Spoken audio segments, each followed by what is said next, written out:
16 తేదీ నుండి ధనుర్మాసం ప్రారంభం. గోదాదేవి ఎవరు? పాసురాలు అంటే ఏమిటి? వాటి పరమార్థం ఏమిటి? గోదాదేవి ఒక 1200 ఏళ్ల క్రితం అవతరించిన వైష్ణవ వైతాళికులు పన్నిద్దరాళ్వారులలో ఏకైక మహిళ.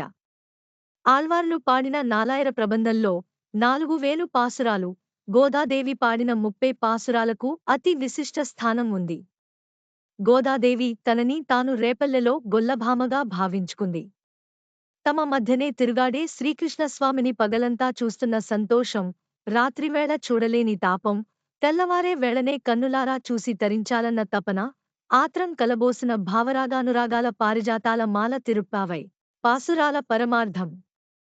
తిరుప్పావైలో ఉన్న మొత్తం పాసురాలు 30. వీటిలో మొదటి 5 ఉపోద్ఘాతంగా ఉంటాయి. తిరుప్పావై ప్రాధాన్యతను వివరిస్తాయి.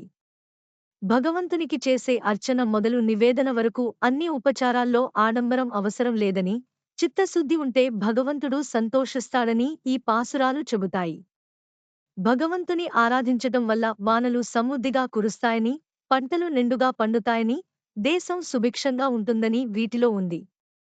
తర్వాతి 10 పాసురాల్లో చెల్లులతో కలిసి శ్రీరంగనాథుని సేవించడానికి గోదాదేవి వెళ్తున్న సన్నివేశాలు వర్ణితమై ఉంటాయి.